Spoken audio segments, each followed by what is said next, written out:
है, इसकी जांच होनी चाहिए। नवनीत सिंह की मौत की जांच होनी चाहिए। उसके परिवार वाले कह रहे हैं, लगातार सवाल खड़े कर रहे हैं कि उसको गोली लगी है, ऐसा उनके दादाजी का कहना है। आपने उनका नाम भी लिया था, क्या जांच की मांग करेंगे? जांच होनी चाहिए। मैंने परिवार से बात की, दादाजी से भी, पिताजी से भी बात की।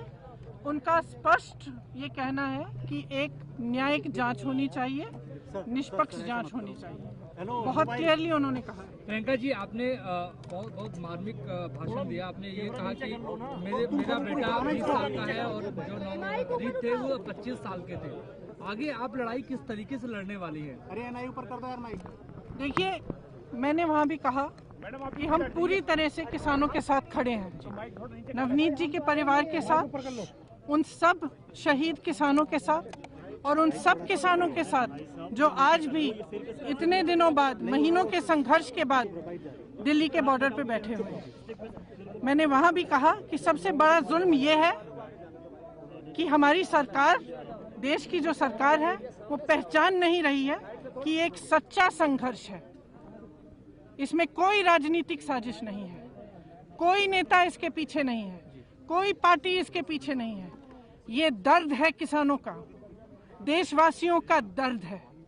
इस दर्द को पहचानना पड़ेगा, इस दर्द का आदर करना पड़ेगा। और अगर इसका आदर नहीं किया तो ये होगा कि तमाम किसान इकट्ठे हो जाएंगे। देश भर में आपने देखा है, पूरे पश्चिमी उत्तर प्रदेश से आज कितने लोग आए हैं यहाँ मेरे साथ।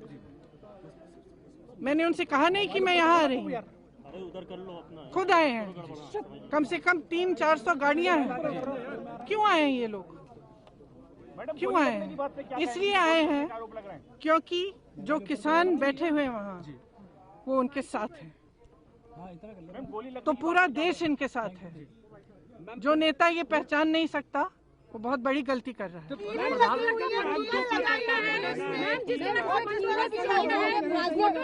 खत्म कर दी है, नुकीली तारे लगा दी है, इंटरनेट काट दिया गया है, किसानों को रोकने के लिए गाजीपुर बॉर्डर में किलाबंदी कर दिया गया है। अगर आप उस बॉर्डर की फोटो देखें तो ऐसा लगता है कि देश का बॉर्डर है।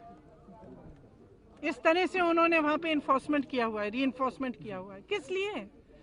क्या कह रहा है ये किसान? कौन सा आतंक फैला रहा है? क्या कह रहा है? 2 महीनों से किस लिए बैठा है? वो यही कह रहे हैं ना कि मेरी बात सुन लो, मुझसे आके चर्चा करो, मेरे से पूछो। ये मेरे लिए कानून बना रहे हो तो मेरे से पूछो, यही तो कह रहा है ना। प्रियंका जी, आखिर सरकार में बात क्यों नहीं समझ में आ रही? प्रधानमंत्री ने भी कहा था और पार्टी मीटिंग में इसलिए समझ नहीं आ रही है क्योंकि एक समय आता है जब इंसान का अहंकार इतना बढ़ जाता है, खास तौर से सत्ताधारी इंसान का, कि वो जनता से उसका जुड़ाव टूट जाता है। वो जानता नहीं है कि जनता क्या महसूस कर रही है, उसकी क्या पीड़ा है। और वो समय शायद आ गया है। शायद हो सकता है कि प्रधानमंत्री जी के इर्द गिर्द जो लोग हैं वो कुछ बताते नहीं होंगे, हो सकता है वो देखते नहीं है, हो सकता है वो समझ नहीं रहे हैं, हो सकता है वो सोचते हैं कि एक बहुत बड़ी साजिश है। सच्चाई आप सबके सामने है, चाहे आप दिखाएं ना दिखाएं। हम